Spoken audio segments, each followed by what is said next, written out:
Allegiance, please. Pledge allegiance to the flag of the United States of America and to the republic for which it stands, one nation, under God, indivisible, with liberty and justice for all. Thank you. First order of business, Kathy McDowell somewhere near Iceland. So we need a motion to excuse Councilmember McDowell. So moved. So moved. Is there a second? Second. Okay, thank you. Motion to excuse Councilmember McDowell. All those in favor, aye? Aye. Opposed? Okay. Council members excused.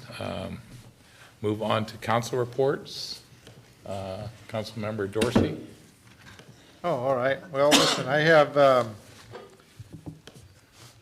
in the past week or so, we've had staff briefings with Vicki and other staff. On the 14th, we had a budget meeting at 3 o'clock. Yesterday, there was a grand opening at Nita's, and then at 11 o'clock, we had another briefing. And on 6/20, I had another briefing with Vicki, Craig, and Gary at 11:30. That was also after Nita's. And then on the 23rd, I heard there's an ice cream social. I'm going to try to make that. Thank you, sir. Go ahead. Councilmember Nisco. Let's see, we're going backwards. The 8th, I had a Lions Club meeting, and we had a briefing on the 9th. On Tuesday, the 14th, a Housing Coalition meeting and a budget update. On the 16th, staff briefing and music at the park. We had meetings with the city manager on Friday. And ribbon cutting for Anita's yesterday. And today, we had a special meeting and a meeting now. Thank you. Councilmember Krantz. Well, over the past 2 weeks, I have been attending several staff meetings. I'm on the Criminal Justice Board, and its meeting got canceled this month. I have been meeting with several of our local citizens, talking to them about many issues, and so that concludes my meeting schedules. Thank you, sir. The last couple of weeks, I've been attending the normal briefings and the budget briefings, and that's been pretty slow on other meetings. And I'll pass on to Deputy Mayor Thank you. Peterson. In addition to the staff briefings and budget briefing, also attended a luncheon last Friday. Peninsula Credit Union had a credit union exchange and invited a few of the council members to attend that lunch. Today, of course, we had our special meeting, executive meeting, and now this evening's meeting. Councilmember Schmidt. Good evening. Outside of the weekly staff briefings, I also attended the EDC executive board meeting at Sierra Pacific at the mill downtown and got to tour the mill. And that was actually a really, really awesome thing to check out. I haven't actually been in the inner workings of it, and it was pretty cool. And then also attended the African Credit Union Exchange last Friday as well with Mayor Rogers and Deputy Mayor Peterson, and received a budget update last Tuesday, the 14th. Thank you, sir. And that concludes my council report. Okay. Now's the time where we receive open public comment on issues, any issues affecting our citizens. Donna? We have Mindy Allen. Stuck in the chair here. So this regards to the letter I gave to Chief Moody a couple weeks ago about Stephen Street, the problems we've been having up there. And hopefully I can read through my letter, my statement in 3 minutes. It says, we moved to Shelton in 1986 for my husband's employment. In 1991, we bought our current home, and in 20 years ago, I started a sole proprietor business out of my home. So my point is, we are invested in the welfare of our neighborhood. I know our concerns I bring to the council tonight do not represent a unique microcosm in Shelton. But for us on the 2000 block of Stevens Street, it is our home, and hopefully ours pursuit of happiness and it's for the future. So to ask tonight is to take a city nuisance property action against 2028 Stevens, which he purchased 4 years ago by Warren Getz. According to Washington State's RCW 7.8, Chapter 2, a nuisance property involves an unreasonable or unlawful use of property that results in material annoyance, inconvenience, discomfort, or damage to another person or to the public. Chapter 6 is about vehicles. Currently, one is abandoned in the backyard, and we're constantly having them park in front of our houses so they can go in and do their drug buys, which kind of makes us a little bit uneasy. Chapter 8 is unsightly maintenance in excessive amounts of rubbish, creating a fire or safety hazard. I've had called 3-4 times because they have a fire 6 feet from my cedar fence when there's a burn ban. There's a long history of continued drug use, buys. She gets to watch the drug buys from her house because she has a nice view. And number 10 is a compromised air quality due to the rubbish fires, which there's a big pile of rubbish in the backyard right now. I'm just waiting for somebody to light a match to it. Over there, moral nuisance is Chapter 11. Back to the drug activities, and if you have a copy of the letter, down the end of that paragraph, it references another activity. Chapter 12 is noise nuisance. Ongoing description is unreasonably disturbs or interferes with the peace, comfort, and repose of others. Our peace is interrupted by the arguments and vehicles arriving and leaving at all hours of the day. It's 20 feet from my bedroom window, and I haven't been able to sleep with my window open in 4 years. It upsets me, okay? Those are the avenues that must be taken on the part of the city so we can have peace on Stevens Street, so as the residents and the taxpayers are not the ones feeling like we are the ones caged, not the persons inflicting their illegal activities and nuisance activities on our peace. Okay. So that's my piece. Thank you very much, Mindy. And the full council's received a copy of your letter from the chief. We will check with staff and the chief and see what's going on. Yeah, because we need something to happen up there. I have 5 grandchildren at my home with me. My daughter lives with me. They can't go outside. Thank you. Okay, That's the only general public comment. all right. Thank you for your comment. Thank you. Yeah, she brought one up. Patricia, you put that yours is about the C Street landfill. Did you want to talk about that now or when it comes up on the agenda? I don't think it's on the agenda. today. There's a contract. It is, there's an amendment. Oh, the aspect contract? Yes. Okay. Yep. We'll wait till the aspect contract relates to C Street landfill? All right. Okay, so we'll move on to the consent agenda. We're ready for the reading of the consent agenda? Yes. Okay. Donna, could you please read the consent agenda? Voucher numbered 18305 in the amount of $9,640.45. Vouchers numbered 18318 through 18415 in the amount of $1,115,696.32. Thank you. Is there a motion to approve the consent agenda as read? I move to approve the consent agenda as read. Second. Okay, there's a motion and second to approve this consent agenda as read. All those, Okay. At this point, I just have a question. So after, right, at Yes, this sir. point, I would have a question. Is that okay? on the consent Yeah, agenda? after the first and the second, that's when there's any discussion.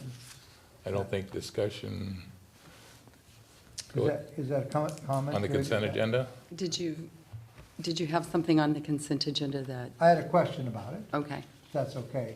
This would be, after the second, would be the time to talk. Or we could remove something We from could the. remove a single item from the consent Consent agenda. I just had a And then- question, maybe that can be answered. It's just a simple question. Okay. It's just, we have the Kitsap Sun, we have it looks like a bill here to the Kitsap Sun for, if I'm correctly, $1,570. And I was curious what that item was about. Says the Kitsap Sun, is this a monthly prescription? 1,500 seemed awfully high, and I'm just trying to figure out what 1,500 would be. So, not trying to break protocol, but I'm just curious about that. It wouldn't, I can't say for sure, but I would think that maybe we advertise some positions there. We're advertising 3 positions, and so it potentially is That's for probably what it is. the posting of those positions. All right. But I can verify that. Well, it just seemed awful high. I knew that paper Yeah. subscriptions aren't usually that high, so Mm-hmm. I just had that question. I thought that was the time to bring it up. Okay, so the motion is to approve the consent agenda as read. Those in favor say aye. Aye. Opposed? Consent agenda is passed. Next, Public Works Director Gregory is here to present the concept of Access Shelton. Thanks, Mayor and council members. This is something that we have been working on for quite some time now. And with the recent projects that we have started and the overall concept and look at future projects, we have been fairly reactive to what we have been doing in the past, and we would like to be more proactive. And that is really where this was born from. And at this point, we would really just like to present this to the council, see if there is any adjustments or changes that the council would like to see in these projects, and then take a look at also the funding that would go along with these projects and the projections that we have moving forward for our overall transportation dollars spent over the next 5 years. So certainly feel free to stop me at any point and ask questions as we move along. One thing that we did leave out, you've got a site map on the first slide that shows all of the existing projects that we have going, some that have been completed, some emergency paving projects that we had last year, and then the current projects that are ongoing, and then the future projects. And one thing that we failed to include in the packet, we did provide each council member with one other additional map, and also have copies of that out on the table at the entrance. But it is our federally classified routes. You can see all of those different colored routes on that map that are available for TIB or federal funding. So these are the roadways that we have to stick with when we're applying for TIB funding through the state. And if a street is not on that federally classified designated route, then it is not eligible, and it would come from our local funds to fix or improve those roadways. So just wanted to share that with you. And we do luckily have quite a few of those roads in Shelton. You can see that that map is populated very well with all of those different colors and all of those different routes that we have that are classified. So we started with Access Shelton Phase 1 and 2. Phase 1 being the Downtown Connector Project, Phase 2 being the Turner projects that are currently under construction. Actually, Turner just finished up here in the last couple of days and is completed and will be ready for closeout here shortly. And again, one of those projects that was an APP project through Department or Transportation Improvement Board that was 90% funded, 10% match for that roadway section that was approved by TIB last year. So moving on, the concept for Phase 3, moving forward into the upcoming years, would be Phase 3 of the Wallace Nealon Boulevard, and would include 2 roundabouts, Phase 3A and Phase 3B, with them being at Shelton Springs Road and also at the 4-way intersection at 13th and Wallace Nealon. Those were 2 that we took a look at and certainly feel in Public Works that there is a need for some additional traffic control up there. We've got an aging signal at Shelton Springs Road, and certainly much more traffic coming to that area with the addition of a full grade level being added up into that area, the potential of a YMCA, and also the future build-out that is happening right now in the Parsley Sage development just across from the high school that has quite a few building permits out and started construction of build-out up in that area. So quite a bit more traffic moving through that intersection. And then the 4-way stop has been it's been shown to have some major backups and delays through that, and is beginning to fail with no traffic regulation at this point and control up in that area. Especially when we get to the seasonal of Hiawatha up in that area in the October-November timeframe. We really see some backups and some failures in that area also. Craig, do we have any idea how the ADT now in that area at Shelton Springs compares to what it did when the high school was 9 through 12? Are we seeing more students and more adults? I mean, it's been about, what, 10 or 15 years now? What the ADT is comparably, if we've seen an increase in what those numbers are? That is something that SCJ Alliance is under contract to develop for us right now, and they are in the process of doing that. So as soon as that is done, we will be bringing that back to you. They did need some more information. With school being out and them starting this, we have agreed to wait until October, November timeframe, get all of those kids back into school, get some tube counts out there, and see what the actual activity is out there and get them some better information. So they are looking at that, and we will certainly be bringing that back to you as soon as they develop that and get that put together. Thank you. You're welcome. So Phase 3, A and B, would be the roundabouts, and you see both of those. Phase 4 is West Downtown Shelton, and basically that is from 7th Street heading west out to the city limits, and from Alder Street to Coda. So basically all of the West Downtown Shelton west of 7th Street, including all of the area around Evergreen School, and then moving out to the city limits out Railroad Avenue. And we also split this up into 3 different phases, A, B, and C. And the reason for doing that is really for funding. And the concept that we have come up with is through working with Steve Gorchester, former director of Transportation Improvement Board. We really came up with an overall look at what we could actually get funded and when we could.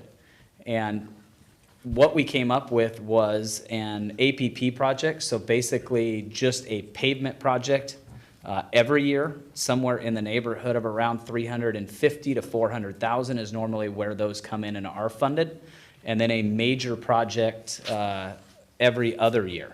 So not getting funded in a major project every year, but having a better chance of getting one in the odd years, and then every year going after an APP project, which would just include pavement restoration.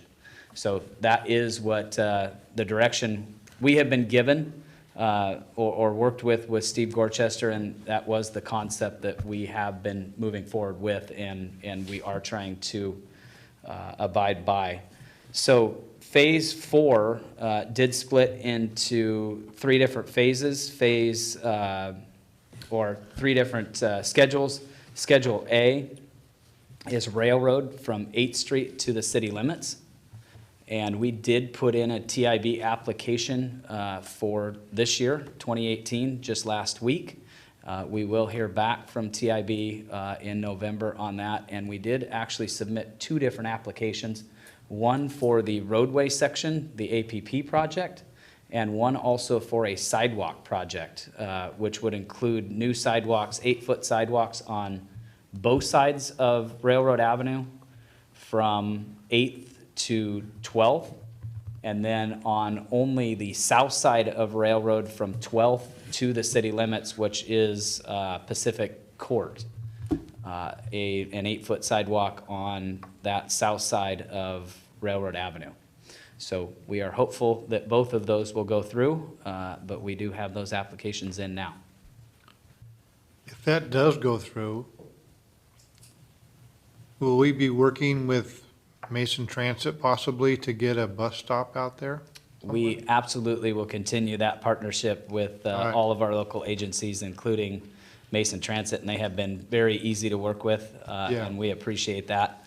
And I think they appreciate the level of service that they can provide also with now to try and get in from Pacific Court into 12th Street where sidewalks, may it be not very good sidewalks, start at 12th Street. So we're hoping to get those pedestrians off of the roadway shoulder and onto an actual sidewalk to get them into town.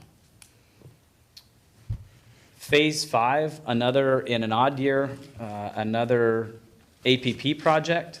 It is Brockdale out from basically the 4-way stop to Island Lake Drive. So basically right in front of Springfield development. That area is deteriorating fairly rapidly, especially out from Springfield out to the city limits. That project would also include, I don't know how many of you are aware that there is a sidewalk, a short stub of a sidewalk that goes about 200 feet on the east side of that roadway. So we would like to extend that sidewalk up that roadway up to Springfield Park and include that development so that we have some pedestrian facilities to get them into a walking path. We see a lot of residents out there that just run across the road in front of traffic to get over to the walking path. So this would give those kids walking to school and other citizens an avenue to get down to a crosswalk so that they could actually cross that roadway and get to a pedestrian facility to get to the schools and also into our retail area in the Mountain View area.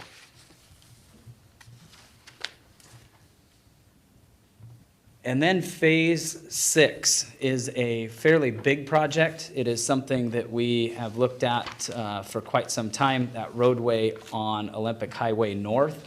It would be an extension from C Street, right now where downtown connector ends, up to K Street. And that would include new pavement and also the shortening the distance of those crosswalks up there now. So some bulb outs to shorten that distance across Olympic Highway North, which we have seen can be very difficult to move across. We only have sidewalks at every other intersection at this point. We would probably continue that concept just to keep the cost down somewhat and do bulb outs at every other intersection. But we did see a fatality up there recently with somebody crossing, be it not in a crosswalk, but still a fatality nevertheless. But also looking at an overall complete streets concept of landscaping, illumination, brighten that up. I know Public Works, I know Darren with the police department also has gotten quite a few calls about how dark it is up there, how dangerous it is. So hopefully we could get some illumination also up there with that project, but that will be a fairly large project similar to the downtown connector project.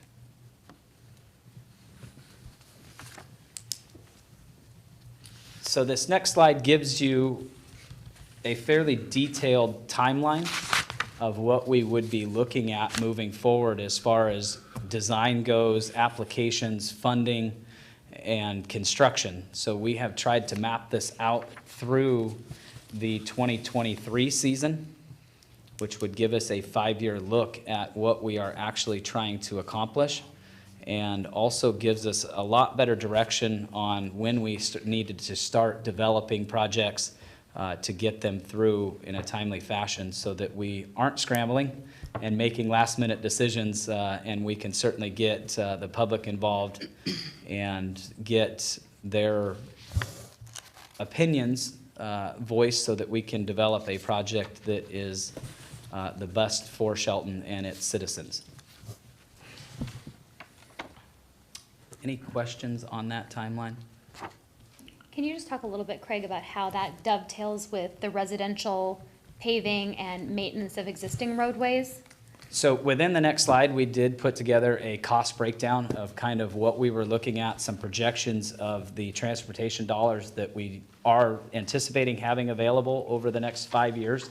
And the concept would be to continue the 20 residential blocks, which this year ended up being just over $200,000.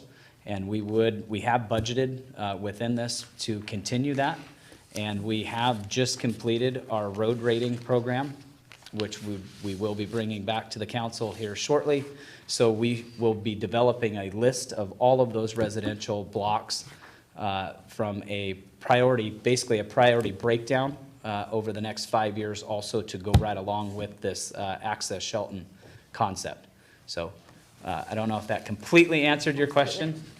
But on to the next slide, kind of Craig, moving, yes. you mentioned the priority list, at least the inspection of the streets.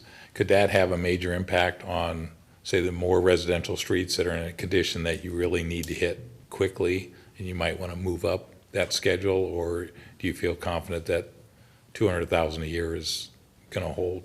I feel fairly confident in what we have been accomplishing lately with the residential blocks being paved. This year, we are getting almost $1 million in residential blocks being paved with the Basin 3 project. So just a few years back, when we did Basin 5, we also got a lot of the residential blocks in the north part of town, or in the south part of town, excuse me, paved. So I'm pretty sure that keeping with that consistent 20 blocks, and we did increase it. If you look at this cost breakdown into 2020, we did increase that to 250,000, just trying to take into account some inflation. But I think that 20 blocks, unless it is the council's recommendation or request to accelerate that and put some more money into residential blocks. But what we tried to stick by was the vote that we had from the former council, or former commission, sorry, that we did stick by the percentages for the transportation benefit district funds, that did divide those up into major projects, residential blocks, and also pedestrian facilities. So we tried to stick by that same concept. If that is something that we would like to discuss and possibly change to increase that, we certainly can do that. No, that was my intent. It was just the question, if your inspection of streets comes back and say there's 40 blocks that are severely deteriorating and could use asphalting immediately, that might, you don't anticipate that. Well, we do have quite a few blocks out there that residential blocks. I think everybody would say that their residential block could be paved tomorrow. But you don't anticipate that your 20 block plan changes significantly based on the recent completed inspection? I don't. Okay. I don't. We had a pretty good grasp on where our roads were at as far as condition goes. I think this just really solidified where we were prioritizing those so that we can actually show the public where they're at on the list, how far out they are, so that we can point back to that list and say, you know, Jefferson Street might be 10th on the list and it gets done next year, as opposed to Madison Street maybe getting done in 2020. Okay. So, Thank you. But, and then another part of this cost breakdown, and I will point out that we did take a fairly conservative look at funding. When it comes to this, we really just tried to look at TIB funding. This wouldn't really, we did have the major project of the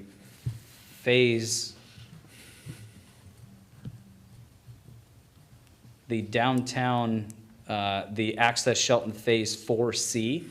We are looking at a Safe Routes to Schools grant, which is a federal grant that is not eligible to be, it doesn't have an open grant period for another 2 years. So that is why we pushed that one out so far. But other than that federal grant, we only looked at TIB funds. That doesn't, this concept does not take into account any of the state transportation funds that we may get from our state elected officials, or any other commerce money that may come along with that, like the $1 million that we got for Downtown Connector. So this is a fairly conservative look at the overall funding concept that we are looking at. Yes, well, when I read this, I put a 100+% approval on it, because you have demonstrated by your leadership in obtaining grant funding to work it from many different angles, and that what it does, it puts the city in a proactive approach, and this is what we have done over the past 5 years to get over $16 million in grant funding and grant dollars. This is how small cities get their projects paid for, is having a vision, being proactive, and looking for multiple streams that you can obtain outside money to do these projects. So I'm a big supporter of your track record and approach in getting money this way for projects that we need, which then in turn eliminates the need to raise taxes on the citizens. Does that make sense? It does, and thank you for that. It does to me. So one other aspect that we really wanted to point out from Public Works is the maintenance of our roadways. We have neglected most of our roadways for a very long time, even our newly paved roadways that are, let's say, 3 to 7 years old. And we just haven't done a lot of maintenance on those, whether that be a chip seal, a fog seal, something to keep the water out of the subgrade on those roads. We just have not accounted for that in the past. And with this concept, we have put $200,000 into that maintenance portion of those roadways. So we definitely want to maintain what we're actually putting out there and maintain what we've got. So any of those streets that can be chip sealed or fog sealed, much like Wallace Neelan Boulevard, it's not that old, but you can see that we already have some cracks in that, and we're starting to get some water into that subgrade, which is ultimately going to make that roadway fail. So we would like to maintain those as much as we can. So we did account for that over the next 5 years of spending about $1 million on maintenance of our roadways also. And then back to Councilmember Kranz's comments. You can see here that we are leveraging about $5 million of city funds. Overall potential grant funding of about $11 million. So getting about $16 million worth of projects for about $5 million of city funds over the next 5 years. Or less. Or less. Yes. This is like piggybacking from our legislative agenda, correct? It is. Yes. It certainly is, and that is one thing that we took a look at, and like I said, this didn't include any of our legislative asks that we are looking for. And I know one of those that we did have in there for this year into the next legislative season would be the Access Shelton Phase 3. So that did not take into account any of those funds, and certainly those would promote those projects if we got funding at the state level as match into the TBD funds. So anytime we can increase that match, that was one thing that really pushed us over the top with the Downtown Connector project, was we did go in with a 30% match, which was actually about $1 million. And then we did get our state elected officials to come through with about $1 million to match that, that we didn't have to spend city transportation funds on those match funds. But pushing that grant match up increases the number of points that you get with TIB when they're scoring these projects. And the more match that you have, the more points that you get, more likely you are to get funded. So That's certainly great. any of those are much appreciated from our state officials. That's great. So I like to add in my 2 cents again about outside Oakland Bay Junior High, where the little flasher is, where it's very dangerous when kids cross that road. Now, there's a lot of kids coming from Mountain View, coming through the field and crossing that road, and not everybody stops. You might get one car to stop from one direction and not the other car, and then same with the car, the parallel car next to them.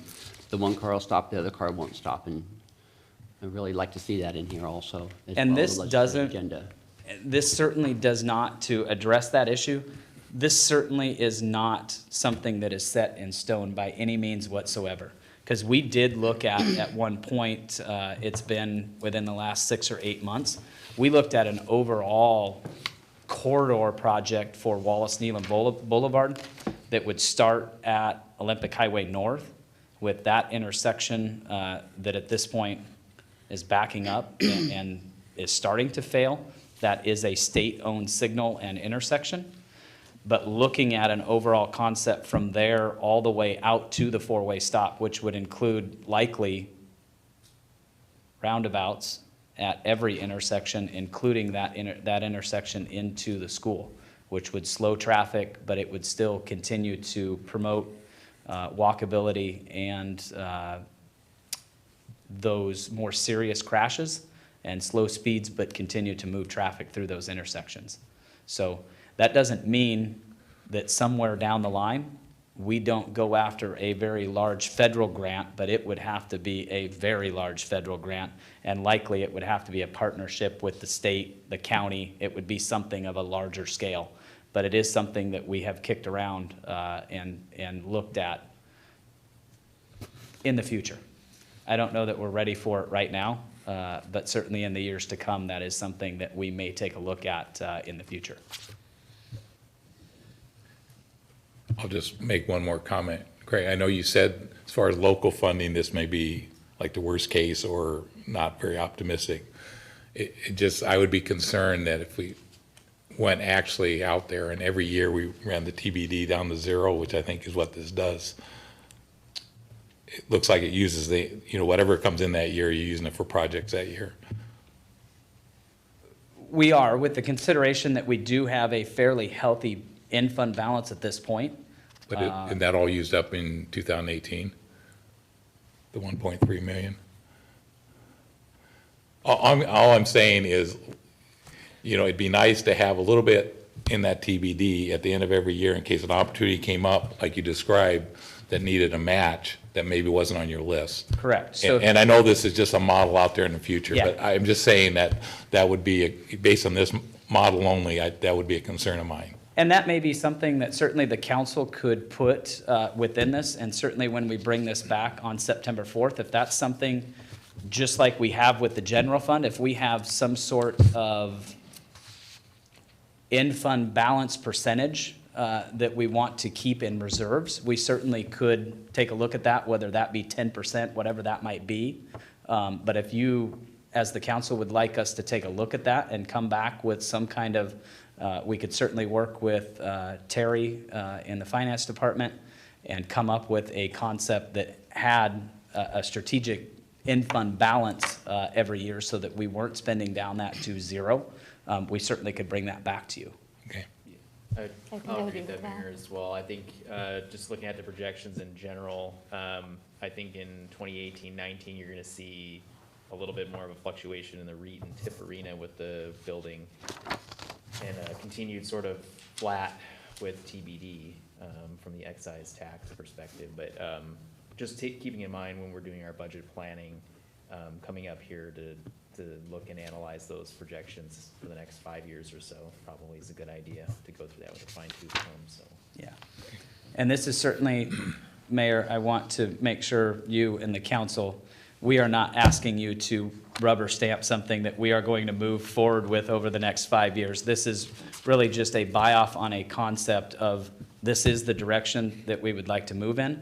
We still, any of those design contracts, any of those expenditures that we are going to have, we certainly know and realize that we are going to have to bring those back to the council for approval. So at any point, we can certainly make adjustments and slow this train down so that we are keeping some kind of strategic funds in there if the council does not feel comfortable with moving forward.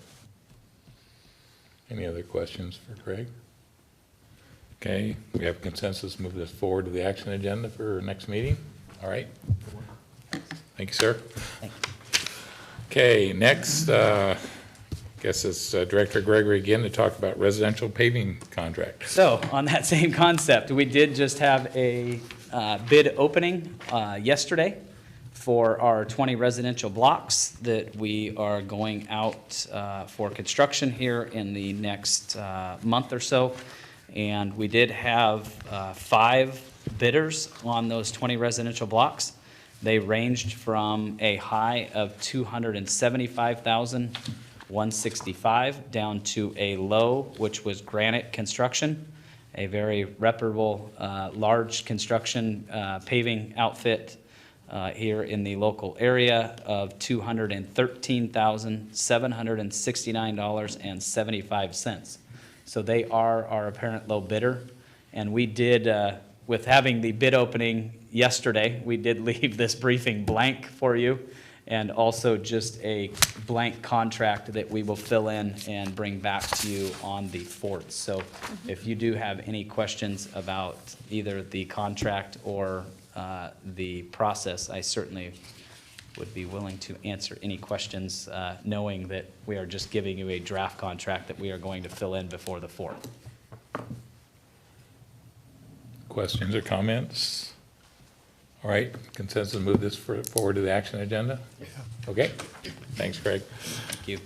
Okay, and next, we're going to have Interim Finance Director Terry Snitzer, who is going to present an ordinance for revising the 2018 budget.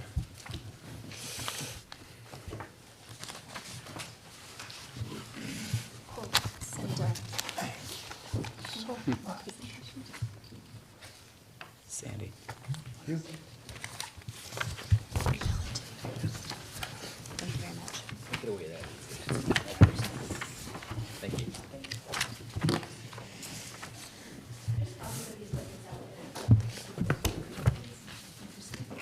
And she's accompanied by Sandy Hine. Yes, I thank you. should mention that. She's Sorry, Sandy.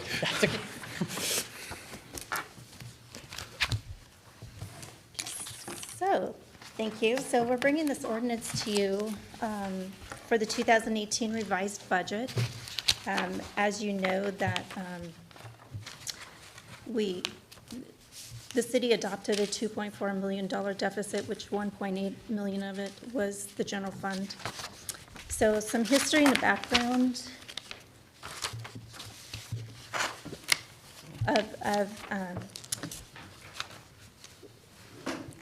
part of this budget. The year-end financial statements were not completed for 2016, but at the same time, the 2017 also needed to be completed. So because they needed to be done by May 29th, by state law, that it was decided with staff that we needed to hire a CPA firm to help move us forward in getting those 2016 and 2017 financials prepared and submitted to the Washington State Auditor's Office. Then, and also with that, the city management and the staff, we had concerns from the get-go, after I was short here, after in January, concerns regarding the adopted budget. And so and that was due to turnover in the key positions, the city manager, the finance director, and other key positions. But then we decided we needed to hire experienced financial analysts like Sandy Hines, and we also hired Bob Rogers, or, sorry, not Bob Rogers, I'm sorry. Please don't start that rumor. Bob Jean, sorry, Bob Jean to help move council and the budget forward. So, so during the year-end financials that the CPAs performed, it was discovered that the 2016 storm drainage fund was over budget, and that could potentially give us a finding from the state auditor's office. It's just because it wasn't presented to commission at the time of the budget amendment for the storm drain fund. Also, in 2016, there was the Lake Boulevard project that was street and storm. And because that grant was over the $750,000 threshold, it triggers a single audit from the auditor's office. So we'll expect to be being audited for those grants. And we have received notice from the auditors that they will arrive at the end of August. I have not received a confirmed date yet, but I expect that to be soon.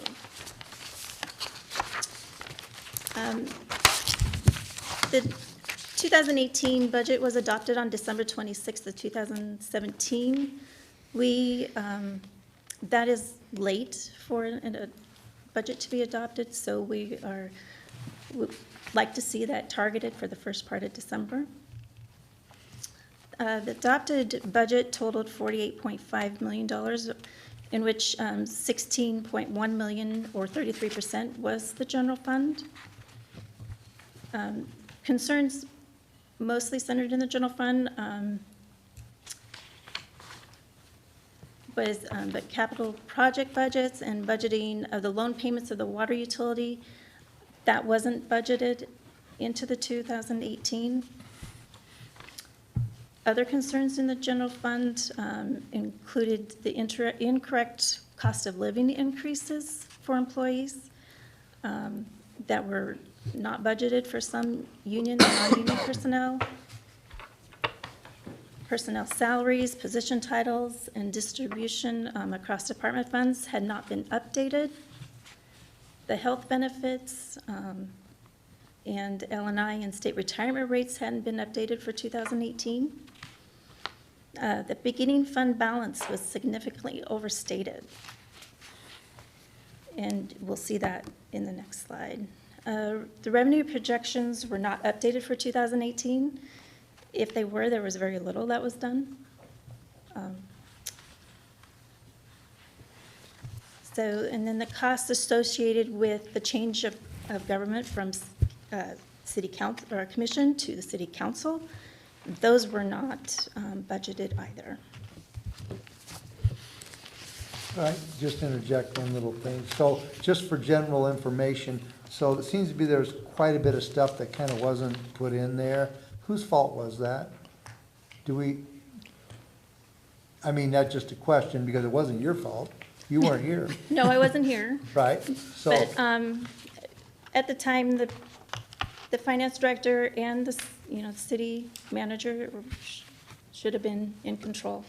In control of those errors, I guess. Someone was. I believe they are the ones that brought you the budget to adopt. Thank you. So Terry, would it be fair to say that kind of the the two major issues that we're looking at here was having an incorrect stated ending fund balance and how that affected the budget, and another major impact was known but unbudgeted items, such as contracts that had been executed but not incorporated into the budget, et cetera. Is that a fair assessment? Salaries were not adjusted accordingly, and retirement rates and cost, the deferred comp wasn't adjusted also. Thank you.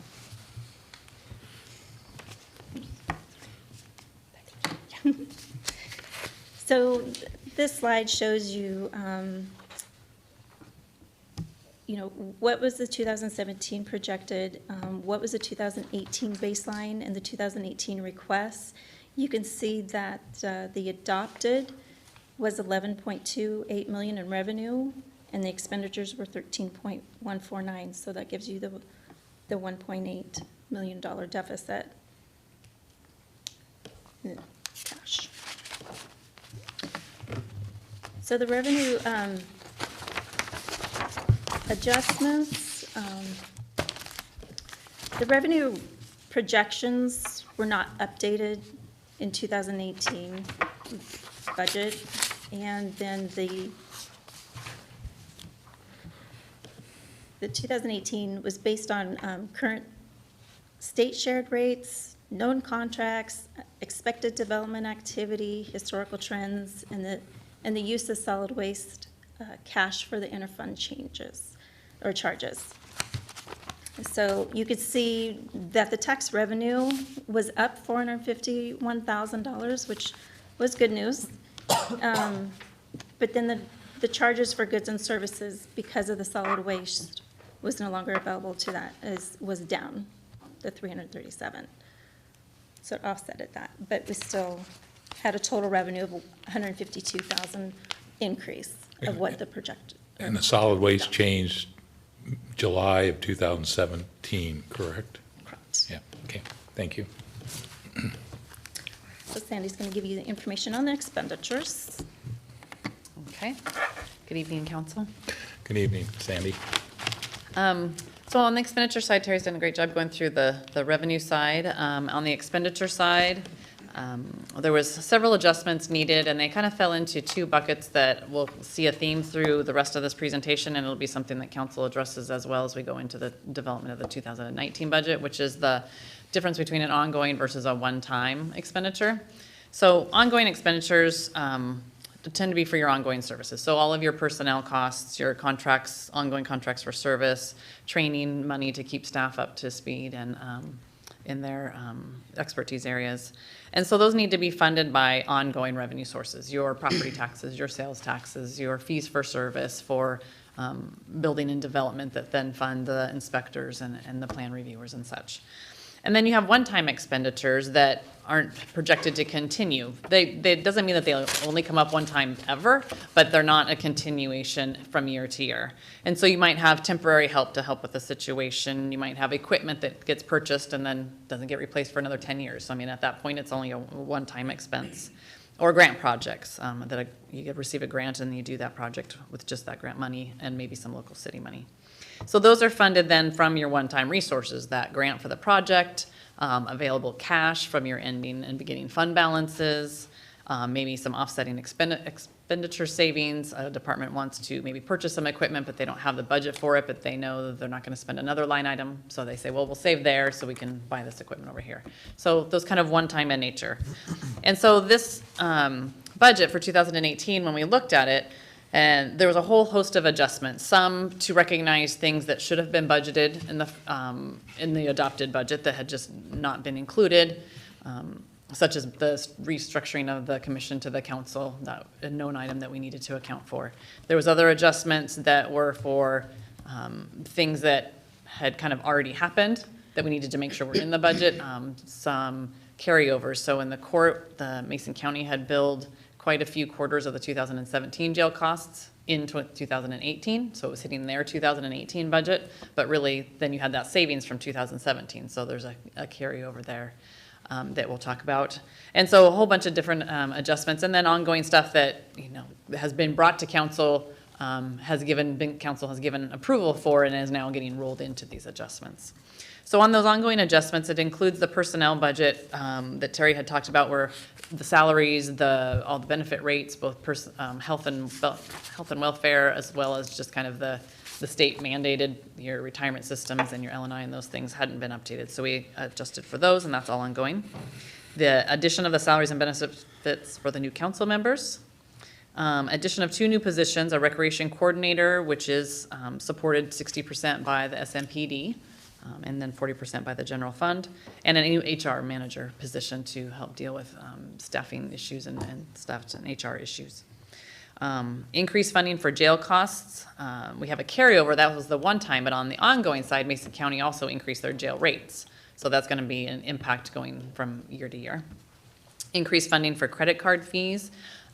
We had been experiencing the credit card fees, and this is where the city pays a percentage and a rate based on when citizens use their credit cards to pay their utility bills, their permits, recreation classes, whatever it may be. When a person uses their credit card to pay a bill to the city, then the city pays a fee on that. So we had been experiencing those, but the budget was just significantly understated, so we're making sure that that's up to date.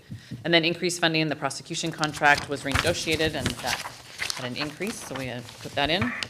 And then you have a lot of one-time adjustment adds.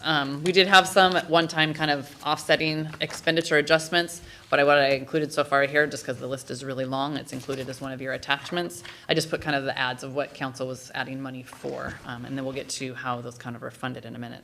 So you did have 2 carryovers. Street operations had a carryover, as well as I spoke about the jail costs, the $37,000 for invoices from 2017 that were paid in 2018. The CPA firm that Terry referenced to complete the 2016 and 17 year-end financials, the budget consultants, so myself and Bob Jean. And then with those staff departures, there was a lot of kind of backfill, and so you have people stepping up into additional roles, and with that then comes some out-of-class pay for them filling in at a higher level. We did have several retirements and separations, and so with that came some payouts. So we had a couple PERS 1, that's the state retirement system, public employee retirement system, PERS 1, and that comes with some additional costs when a PERS 1 employee retires. Additional attorney fees, we are seeing increased attorney costs. We did have our city attorney leave earlier this summer, I guess it was just a month or 2 ago, and so we are under contract again for city attorney services. Equipment and training for the new council members, recruitment costs to fill the city manager position, consultant fees to update the indirect cost allocation plan. That was not updated in 2017 for the 18 budget. So those indirect charges to the utilities and funds outside of the general fund, the revenue then comes to the general fund, and that was just rolled over from 17. So the model that drives all of those amounts was not updated. Our model is several years old. 2003, I believe, was the original year it was created, and the consultant has helped update it one time, but not necessarily the whole framework of it. And a lot of things have changed either within the city structure and framework, or just they've gotten better at building their models and they're more user-friendly now. And currently there isn't anyone left on staff here that has had experience with the old model, so we're having FCS Group as the consultant create an updated model for us. And then some temporary staff to help out with public records requests. Additional funding for the extra elections that we had this year. There was funding for 2 new police vehicles. Development is going well, so needing some building inspector services, so we have hiring some additional temporary help for that. And then adding a transfer to capital for design of some new projects, I believe some of related to the roundabouts that Mr. Gregory spoke about, so, and that funding. So kind of with that mix of adjustments, both ongoing and one time, and personnel versus equipment and all of that, you have kind of a mix of funding sources to then pay for those. So you have unencumbered beginning fund balance, which pays for your carryovers, because basically that is leftover cash from last year's budget that didn't get spent rolling forward. And since those carryovers were last year's expenses getting paid this year, we use that as the funding source for those. The personnel savings from several vacant positions is helping pay for the additional personnel costs, the step-ups, the retirements, the recruitment costs, those things. We have some cuts to other line items that the departments identified to help provide some savings. And then the Transportation Benefit District will provide funding for that capital transfer, the $120,000 that will come from the TBD money. Any questions on those? No? Yeah, I do. Yeah, okay. Can you clarify for us Sure. what carryover means? Oh, absolutely. So carryover would, is a term just referencing that you have budget, usually non-personnel related, because you have your personnel budget set and they either work or they don't, and you don't necessarily keep those savings, that just you start a new personnel budget the next year. So carryovers would be for any supplies or services, equipment, contracts that were budgeted in one year and then either didn't get finished or didn't get paid for, and need to continue into the next year. So in essence, it's kind of carrying over the budget. So like with the jail, I think we had only paid 1/4 out of 4 last year. So the budget was underspent. And so what we say is we kind of carry over that budget and increase this year's budget to be able to pay for the costs that really belonged to last year. Does that help? Did you guys determine if all the funds were paying their fair share of the credit card processing fees, or that was all coming out of general fund, or not yet? Yeah, not yet. No problem. Okay, good. But we will. But we will look into it. Yes. Fair and equitable taxation internally is what Yes. we're talking about. And that is due to a lot of citizens paying their utility bills on a credit card, so the utilities would pick up the cost of that fee for that Instead of the general. instead of the general fund. Sandy, you mentioned legal fees. Are there any other expenditures that you or department heads came forward to say in the last 3 or 4 months are going to be significantly different than what we think are in the estimate? I think, other than, obviously these adjustments that we're Right, doing, but but just the beyond ones that. that kind of seemed at risk was mostly related to legal fees and then the jail cost. Just with the increased, we do have money in here to increase the overall ongoing budget because of the rate increase, but that's set at a certain utilization amount. And if we end up having more people in beds and more jail time, then the cost could go up for that. Thanks. Am I on this one now? Okay. So I addressed in the previous slide, I talked about how personnel savings. And so when we looked at kind of the personnel savings related to positions that had been vacated, city managers, a vacant position that currently finance director, and so several vacant positions for that. There was 1 or 2 positions that had been budgeted that didn't necessarily intend to be filled for this year. So we are also recapturing those savings as well. So the personnel savings ended up being about $800,000 across all of the vacant and unfilled positions.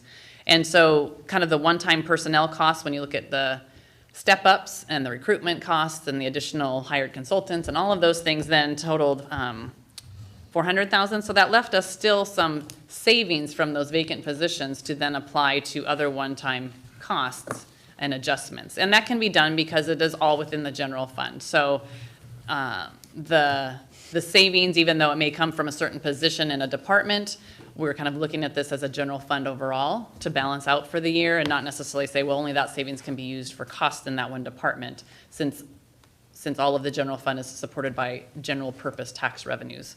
We're balancing to the bottom line of the fund. So that allowed for the other one-time costs to be funded from that remaining personnel savings after the personnel costs were directly funded. That kind of brings us, that's a little small, I know. This is just a summary then of the adopted versus the revised budget by department within the general fund.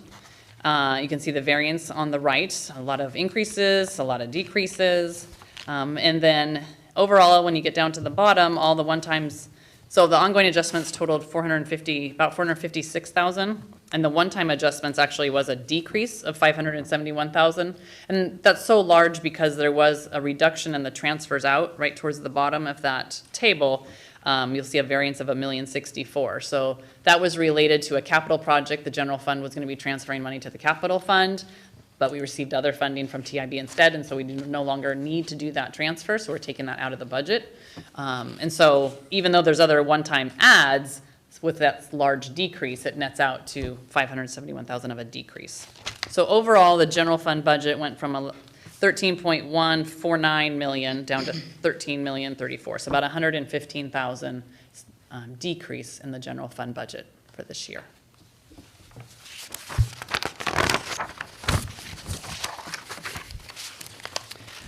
So I talked a little earlier about the difference between ongoing and one-time, and this is where kind of our ongoing, where that distinction really comes into play. So, so the portion of the deficit, sometimes there's a deficit that is planned. You may see a budget that does have expenditures over its revenue, and it's because it is planned use of cash. That maybe the city's been saving up for something and that hits that year and now we're gonna spend it and out of cash type of thing from a one-time project or equipment or something. So you might see a deficit planned. The way the budget was adopted with total revenue of 11.2 and expenditures at 13.1, it was a rather large deficit of 1.8 million. Now, within that, you have the use of the solid waste cash prepayment.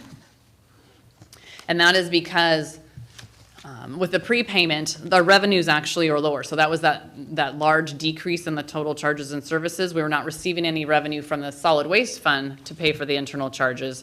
The prepayment from last year is basically kind of taking the place of that. So our revenue is understated compared to what it normally would have been because of that 500,000. So you kind of have to reduce that off the deficit because you do have that source. And then the carryovers would be coming out of the cash. So that would have given you an ongoing revenue to ongoing expenditure deficit of 1.2. So with our revised budget, our revised revenue of the 11.4 and our revised expenditures of just over 13 million now, that would have brought our deficit down to a budgeted 1.6 million. Now within that 13 million, so within the 11.4 million of revenue, we still have that same use of the 500,000 of the cash prepayment. So really our revenue, you could say, would be 11.9, not 11.4, because we're supplementing cash instead of revenue coming from the solid waste fund. So that kind of brings off that deficit. You have the carryovers and then your one-time expenditure adjustments, because in that 13 million is the carryovers and the one-times. So it balloons up what your total budget is for this year. If you backed all those things off and got down to your ongoing service levels against your ongoing revenues, your planned looking forward deficit is around the 240 mark, 240,000. So it's still a deficit, adopted deficit, and knowing how revenues do grow slower than expenditures, we'll have to look at that going into 19, and that deficit would probably grow from a forecast standpoint, and we'll be talking to the council about that.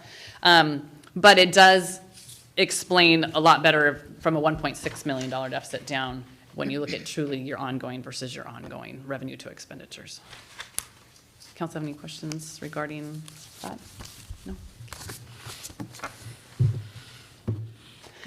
So we've talked about revenues, the changes there. We've talked about expenditures and what the adjustments were there, both ongoing and one time, and how that affects our deficit. The other piece of the puzzle then is your beginning fund balance coming into 2018. So in essence, your cash. So the beginning fund balance is usually estimated during the budget process. So in 2017, when the 2018 budget was being done, revenue estimates would have been done to say, how are we going to finish 17 for revenue? And expenditure estimates would have been done to say, how are we going to finish the year for expenditures? And then you kind of, you net all that out because you know where you start from, and then that would be your estimated beginning fund balance coming into this year. So we look at the estimates compared to the actuals for last year. The beginning fund balance is the same, no variance, because we knew what the beginning cash was. But the revenue estimates were at 12.7 million, but only 11.7 million actually came in revenue. Not so much that the revenue didn't come in. I think that there was maybe an error in the estimates of what was included. It was a little high. So, but that brings us down almost 1 million right there as far as resources coming in. And then on the expenditure side, just over 10.2 million was estimated to be spent, but 10.5 million ended up being the actual. So another 253,000 over budget, kind of going against our cash. And so instead of almost 4.9 million of beginning cash coming into 2018 that had been budgeted, we really only have 3.67 million coming in. So that's a difference of 1.2 million in cash that didn't necessarily disappear. It's just because it was estimated in the beginning, but then when you look at the truly actually what happened, that is the true picture then of where our cash and fund balance started the year. You kind of already answered the question, but did you guys look into where in the revenue stream that shortfall did exist? Was it in one place or just kind of a spread across the board? Or? We think part of it was related to the payment for the equipment for solid waste. That was at least 700,000, where it had been accounted for into the general fund as the estimates, but it really belongs in the solid waste fund. So it's just housekeeping of books, basically. Okay. Yeah. So now we take a look then our revised budget for the general fund. You can see in that variance column, there's that same 1.2 million in beginning cash that is beginning fund balance that's different. 152,000 increase in the revenue, and then the 115,000 decrease in the expenditures. So our ending cash actually then went down the 950,000.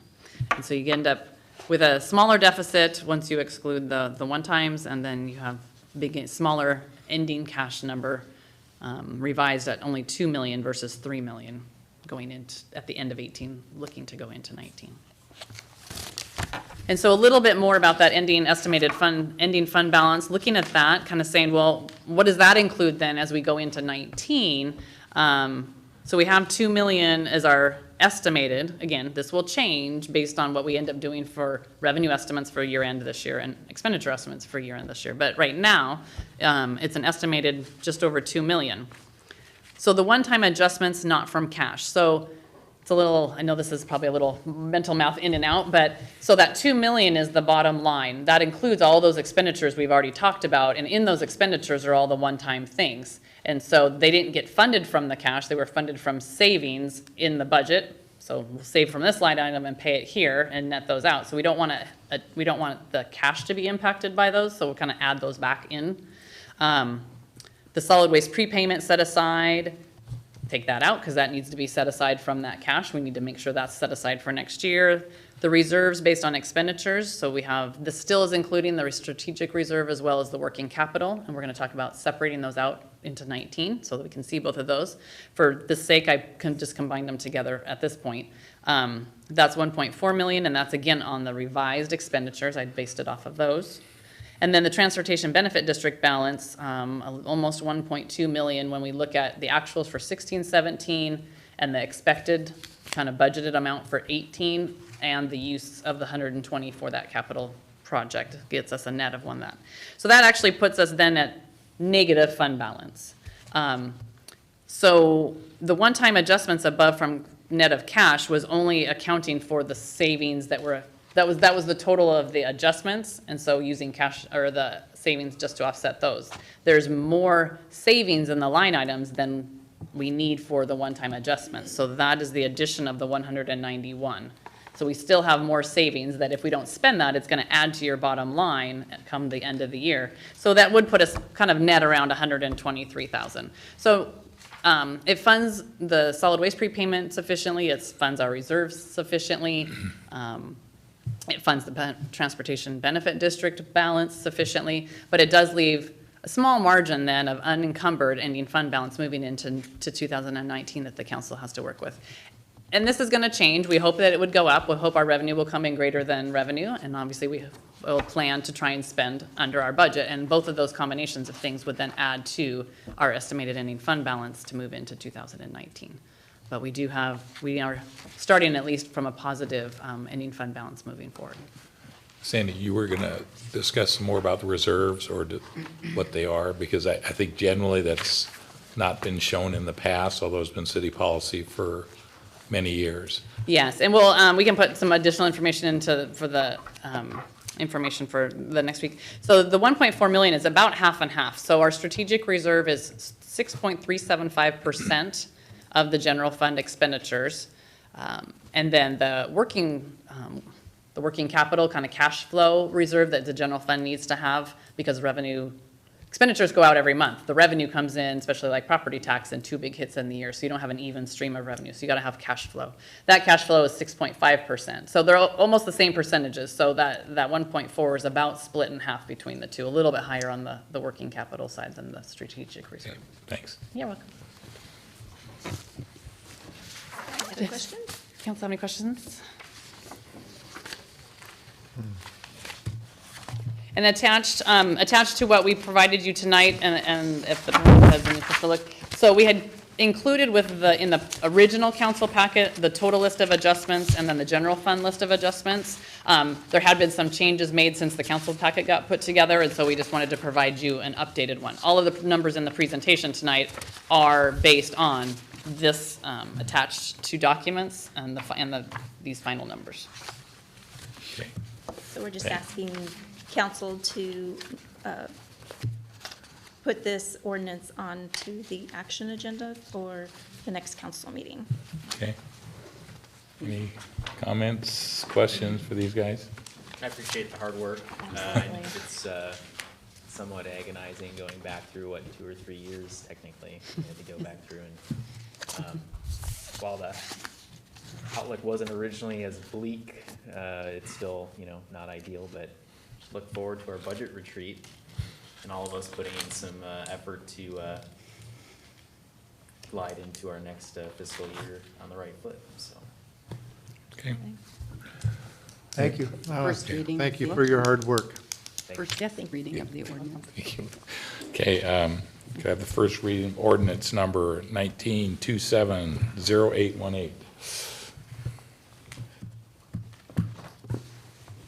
Ordinance number 1927-0818, an ordinance of the city of Shelton, Washington, amending the annual budget for the year ending December 31st, 2018. Okay, consensus to move that action item next week? Yes. Okay, thank you. Thank you. Thank you. Thank you very much, Terry and Sandy.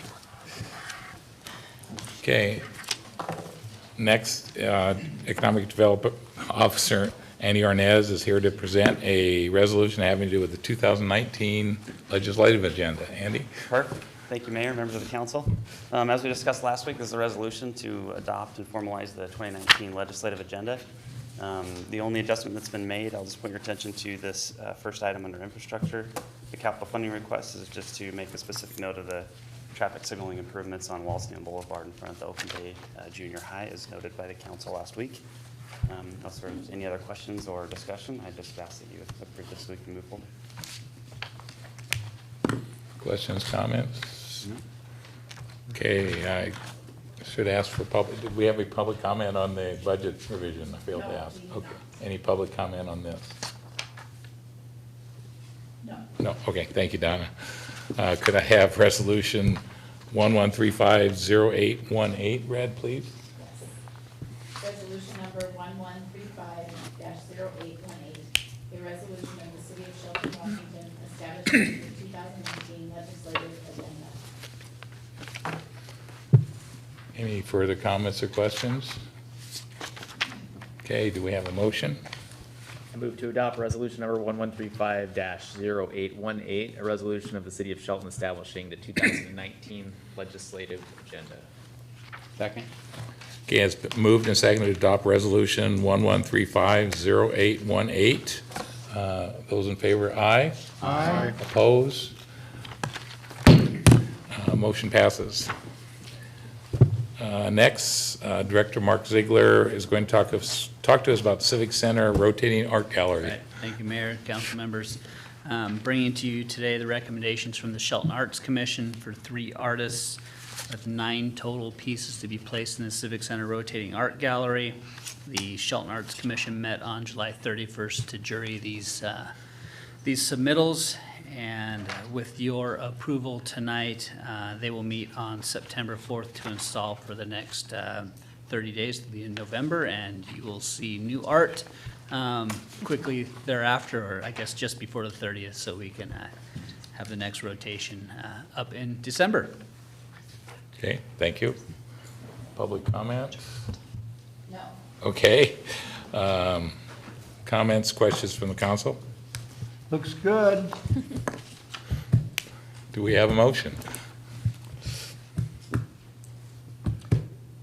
Do we need consensus, don't we? It's, We need a motion? It's action. we need a Action motion. agenda. Yep. Mark, do you want to make a motion? I move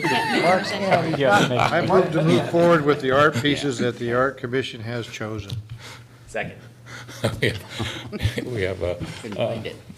motion that's been seconded. All those in favor? Aye. Aye. Opposed? No. Motion passes. Thank you, Mark. Thank you. Okay. Okay, next, back to Public Works Director Craig Ree, information on a contract change with Aspect Consulting. Thank you, Mayor, council members again. This is something that we discussed about a month ago when we brought this forward, and it is really just a house cleaning issue, changing the expiration date of this contract, moving it out 1 year. And just one thing of clarification for you, we have not done any work on this project since the last update that we gave you quite some time ago. We have been waiting for additional funding from Department of Ecology. We have been working with them very diligently and actually had a conference call with them today. And we are going to schedule to go over and meet again with them likely next week to discuss additional funding moving forward. So likely this will have to be amended again, pushing it out another year. So we are continuing to work on this, and we will be bringing back a more complete report. But at this point, we would really like to just extend the contract to continue to move forward. We do have some funding still available, to us without the additional funding that could be available from Department of Ecology. So depending on whether that goes through or not, we will certainly be back to the council, asking the council whether they would like to continue to move forward, whether we get funding or not for this project. Okay. And Public comment. Yes, we have a public comment from Patricia Vanden.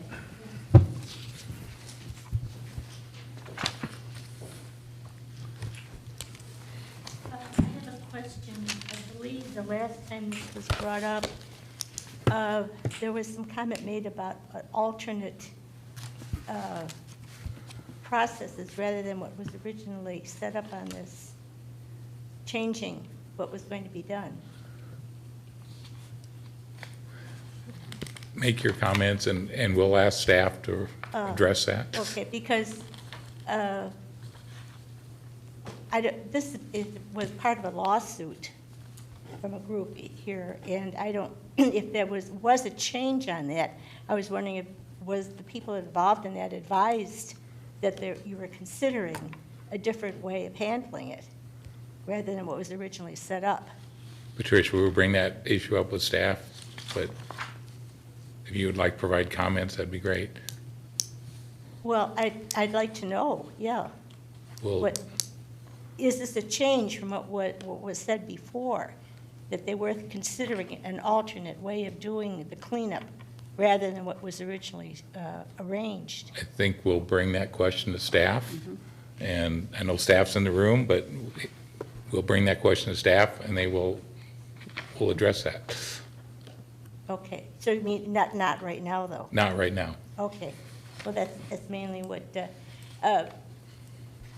I do want to say that that is a terribly, terribly contaminated area, and we have Simpson to thank for that, as we do Shelton Harbor, because it was all the ash that they produced in their plant before they had a high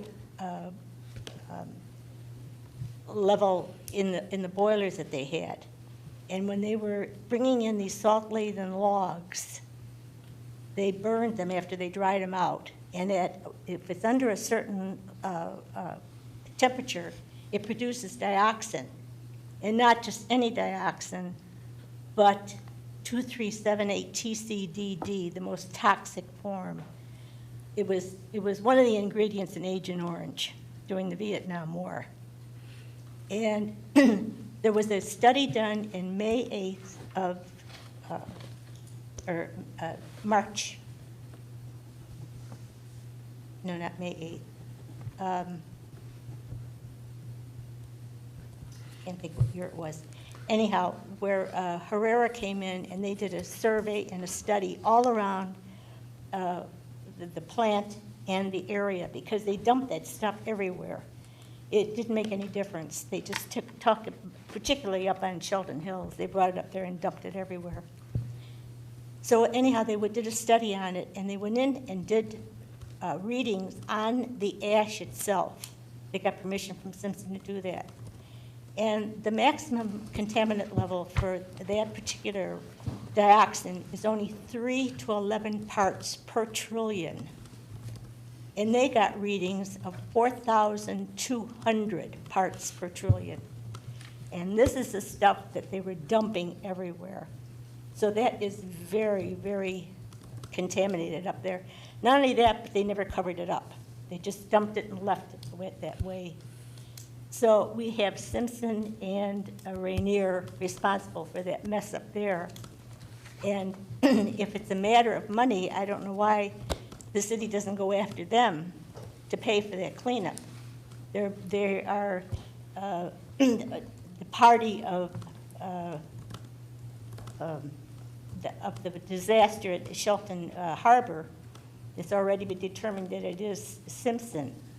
And they have been playing around. This is something that I think the city should be aware of too, is that they originally wanted to do a partial cleanup of it. And they were just going to bring in fill and just cover areas of it. Well, there was a study done by the Department of Ecology that came out and said that sediment in water reacts differently than sediment on land. it tends to move about. So if you just covered up a partial area, there's no guarantee that it's going to stay covered. So then they decided, well, maybe we'll try something else. So then they requested a permit for cement, but they never went into how they were going to use it in there. That apparently didn't make it around. So now they've got another program going where they're going to take some property, I guess they owned, and turn it from a forest, they call it forest borough, to a commercial, what do you want to call it? Mayor, the time has exceeded. Okay, anyhow, to take that over there and try and cover it up partially again. So what I'm saying is these things always seem to be passed over. They never are held accountable, and we're left with the remnant of it, which is really very, very bad. Okay, thank you for your comments, Patricia.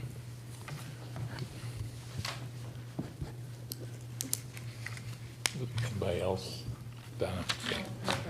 Right. Okay.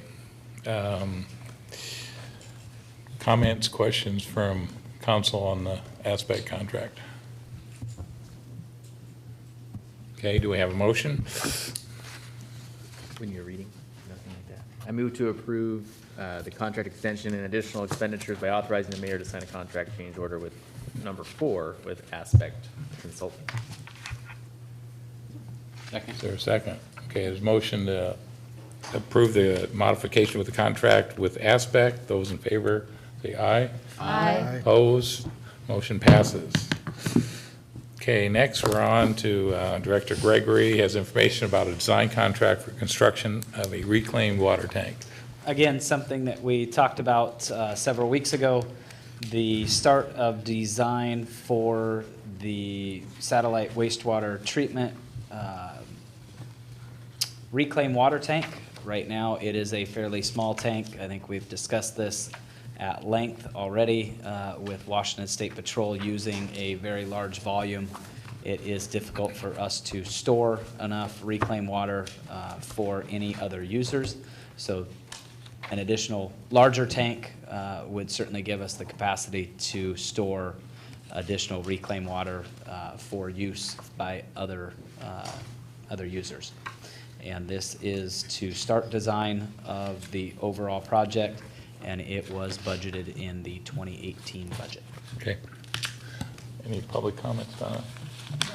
Okay, questions, comments from council? Will the 1.5 mil cover the cost of the design and construction? Is that what that says? It is a preliminary number. Approximate. Until we get an engineer's estimate, which will come with the 10% design.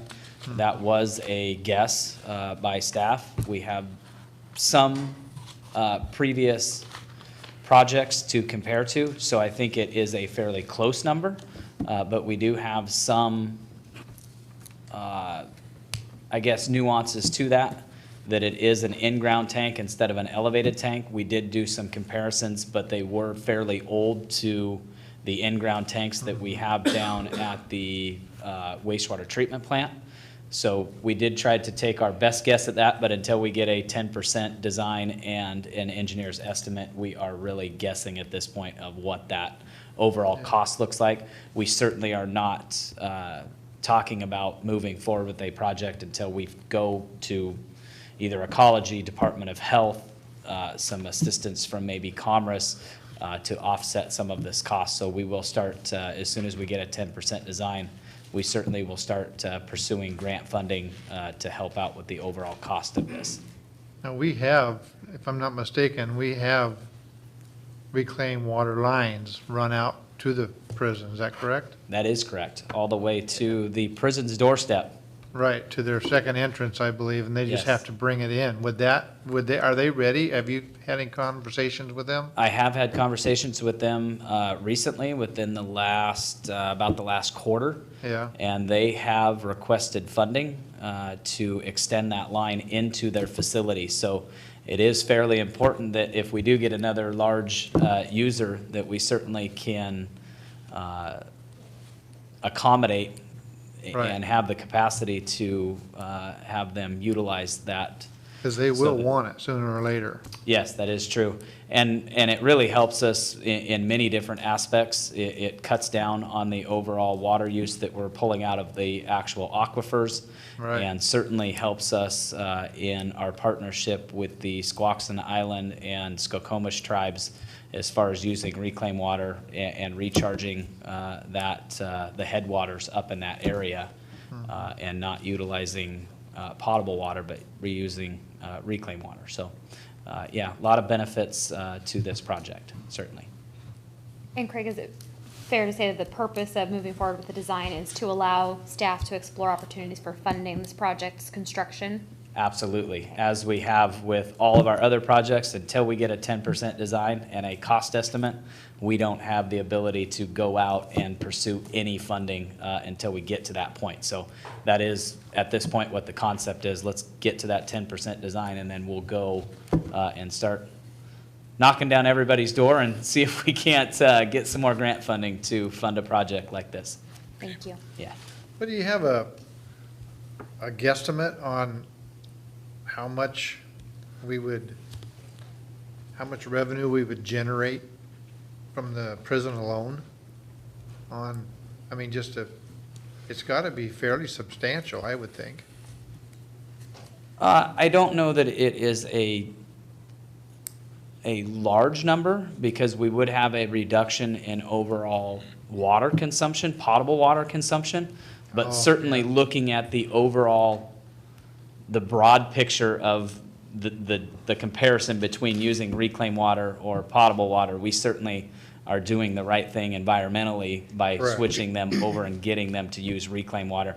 But as far as a revenue source, I'm not sure that there is a large change. It would be a change in Yeah, it's kind of a the toss-up. funds. It wouldn't be Yeah. as much revenue into the water department. It would be more revenue into the sewer department. Yeah, So, but the fact that we're using reclaimed water for their gardens, their grounds, their toilets, fire suppression certainly, would be the right thing to do. yes, definitely. And we would be processing all of that from our wastewater treatment plant, and theoretically, would see an uptick in, correct, for processing of reclaimed water to provide that out? We process all of the correction center's waste now and turn it into reclaim. The problem that we have right now is with the small capacity of the tank we have now, it goes right back out to across the street from the correction center and goes into a spray field and basically waters the forest out there. So really, we're just wasting whatever is coming into the plant. This would give us the ability to retain that and hold on to it for future users. But right now, most of that is just wasted. And currently, because we do not have the capacity and we're supplementing that, they're still paying the lower water rate, That is correct. although we're utilizing our potable water rather than reclaimed. Is that So to expand on that just a little bit, so when we do run out of reclaimed water, which we do when Washington State Patrol floods their test track, we end up supplementing that with potable water, which then they pay the same rate for the reclaimed water as they do for what we are supplementing as potable water. So you are correct. So it is a problem, and the sewer fund actually ends up paying for that and paying the water department of the city of Shelton for that water that they are using to put out into toilets, sprinkler systems, irrigation, those sorts of things. So, yes. Thank you. Okay. Any other comments? Do we have a motion? I move to approve the satellite reclaim tank design services contract and authorize the mayor to sign the agreement with Gray and Osborne, Inc. once it is returned to the city for final execution. Second. Second. We have a motion that's been seconded to, contract for the design of the construction of a new claimed water tank. Everyone in favor, say aye. Aye. Opposed? Motion passes. Next is well one rehab project. And Director again, Gregory. another 10% design to look for future funding for a project.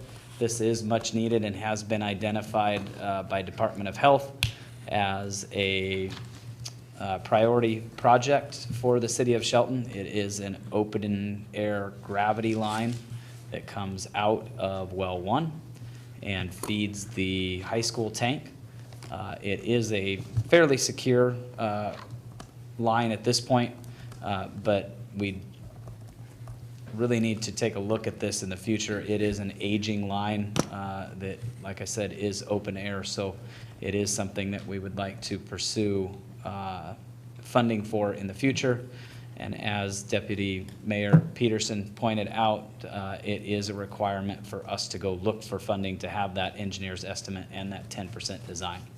And it also was budgeted in the 2018 budget and came in under budget for the 10% design. Okay, thanks, Greg. Public comment? There are no public. Okay, questions, comments from council? Okay, do we have a motion? I move to approve the Well 1 Rehab Project Design Services Contract and authorize the mayor to sign the agreement with Gray and Osborne Incorporated once it is returned to the city for final execution. Second? Do we have a second? I'll have a motion to approve the Well 1 Rehab Project Design Services Contract. All those in favor? Aye. Aye. Opposed? Motion passes. Okay, next, back to Director Gregory, information about vacation of Goey Drive and Mountain View. So Mayor and council members, this has been a very long process and a very rigorous negotiation with Mason General Hospital, myself, City Manager Vicki Look, Mark Ziegler have all been involved in this. We have met with Mason General Hospital on several occasions. We have bounced, I think, every idea that we have had, they have had to get this project designed to the best of everybody's ability. And at this point, staff feels not only in Public Works, but also in planning and community development that vacating these streets would make a better project for Mason General Hospital. And at the end of the day, what we came up with was the full estimated value of that property. They did do a assessment of that property to come up with a value, and that did come in at $140,000. And since the right-of-way was acquired more than 25 years ago, it is an option for the city council to require full payment of the value of that property. If it were less than 25 years old, it is only a 50% valuation of that. So if the council decides to move forward with the vacation of this property or of this right-of-way, Mason County or Mason General Hospital, excuse me, has agreed to pay that full valuation of $140,000 if the council decides to move forward with the vacation of this particular right-of-way. Public comment? No, there's no public comment. Thanks, Donna. Comments, questions from council? Person by reading first. Pardon me. Oh, thank you. And I'm sorry, Mayor, one thing to point out here, we are asking for just a first and final reading. We certainly, that is just setting the public meeting. So further discussion, we're certainly not trying to just push this through. We are going to have further discussion. It's really just setting the future public hearing for the vacation. Okay. Donna? Could I just make? Following the reading. Let me read. Oh. Following the Donna, reading. could you read Oh. the resolution number 11360818? I screwed up. I didn't know. I don't know what we're doing. Resolution number 1136-0818, a resolution of the city of Shelton, Washington, initiating procedures to vacate Goby Drive and Mountain View Drive. Now, Councilmember Crowns. Okay.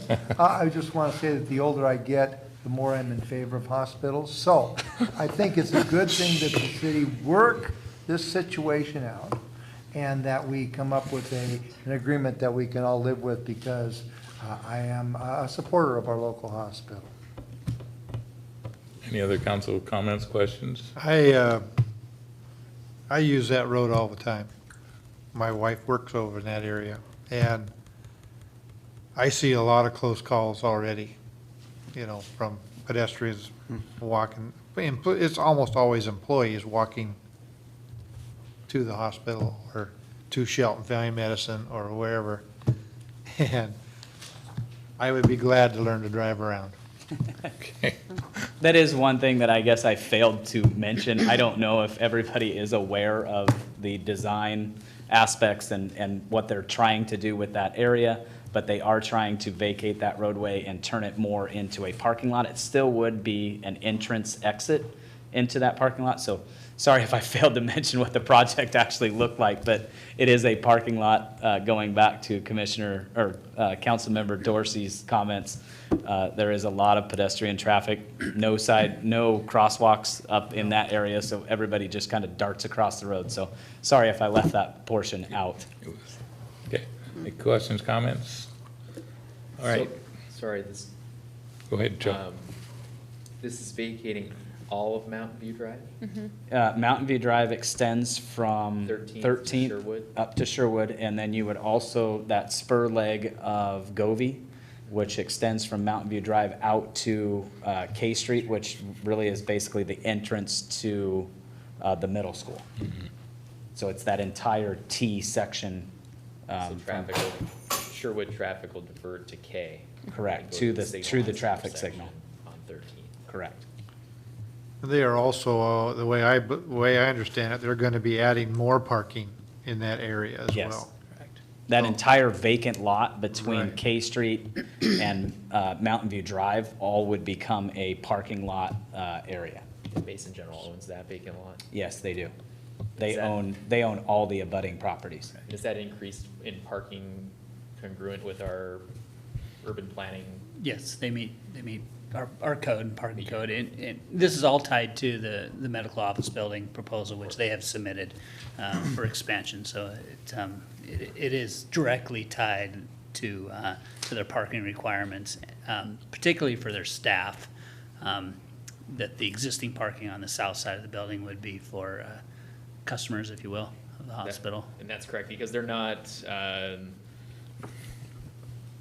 selling off the facilities on the professional way side, so, or Shelton Family, and on the other side of 13th. Correct. So they're holding on to that property for now. The indication at this point is, yes, they would hold on to that, but that services are primarily, most of the services would move over to the new medical office building at some point. They've talked about those buildings being transferred into basically storage at this point. Gotcha. And that is another point to bring up.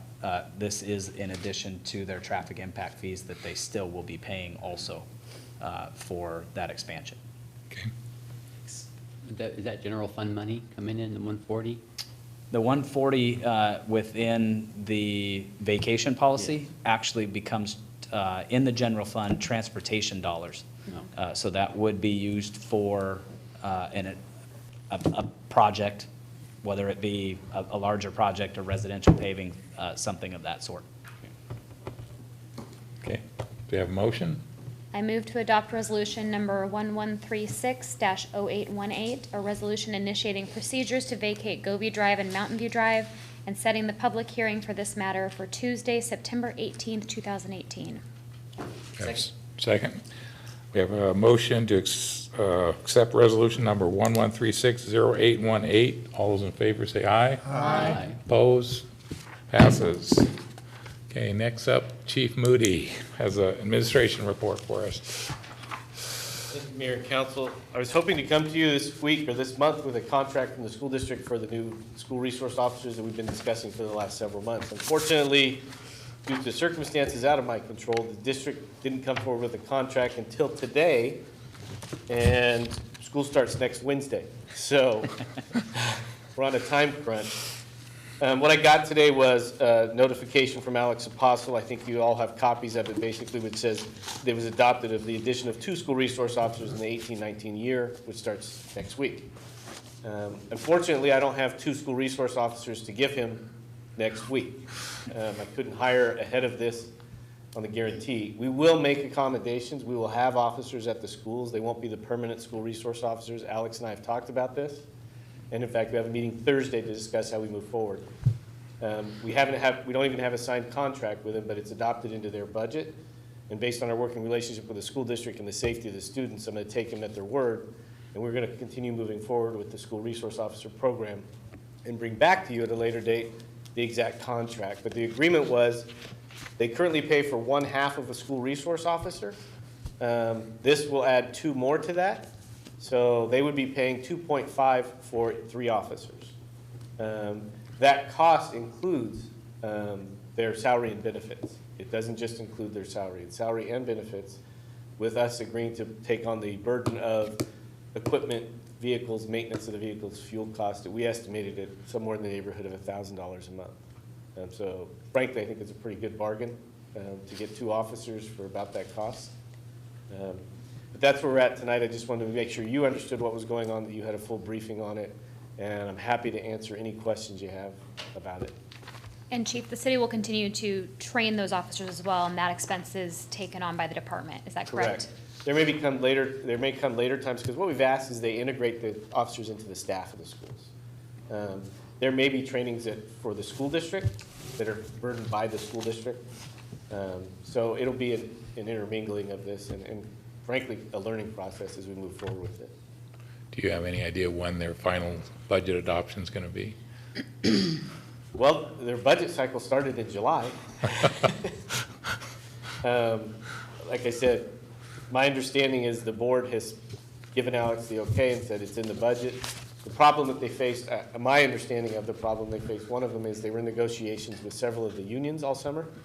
And so that always affects how the budget falls, and they had to get those contracts in place before everything was finalized. But I may have more information after Thursday. I'll be sitting down with them Thursday. But like I said, we wanted to get this information to you this week. The school does start next week. Thank you. So we got to ramp it up a little. I'm happy to answer any other questions. I would just comment that this is something when a lot of tragedies kind of happened here, lately in schools and stuff. This is something you kind of took on personally, and you really worked it through the system. And that is, I think you did a great job in communicating with the schools and filling a need there and working it so that it was even financially beneficial for the city, kind of like. And so I think you worked outside the box on this, and I think you deserve credit for the work that you and Dr. Apostle did to do this. So. Thank you very much. And on a side note to that, the reason I'm taking them at their word is we did last year, in a 2-week period, we were able to bring together the 2 teams and work overtime at the schools, and they paid that bill without question when it came for 2.5 months of overtime at the schools. So we're both committed to working through this. Thank you. Thank you, Chief. Okay, next is Interim City Manager Vicki Luck. Thank you, Council. I just wanted to comment that Craig got back from vacation on Monday and hit the ground running with all of the agenda items that he had on tonight. So good job, Craig. Thanks. We've been really busy preparing for the budget. As you can see, you just adopted next week we'll hopefully adopt the 2018 amended budget. And we're starting to work on 2019. So the staff's getting together, looking at that budget, trying to decide if there are some things that, we can change or make recommendations to the council on ways to save some funding and those sorts of things. So we'll be working on that in the next week and being prepared to discuss those items with the council on the 31st. So it's exciting. We're moving on, and things are starting to come all together, it seems like. So we're pretty excited about that. We also will be doing some interviews for at least 2 of the positions that we had open, and that is for the assistant city manager and also the HR director. We'll be doing that next week. So really hoping to get those positions filled rather quickly and so that we can fill some gaps that we've been struggling to keep all the balls in the air. So that's pretty much the report from me tonight. Okay, thank you. Questions for Vicki? We should give her the gavel. This is her last meeting. Oh. Should end it. Now, she asked us not to make a fuss, Eric. All right. Yes. Agenda's complete. We are adjourned. Next meeting is September 4th, 6 PM.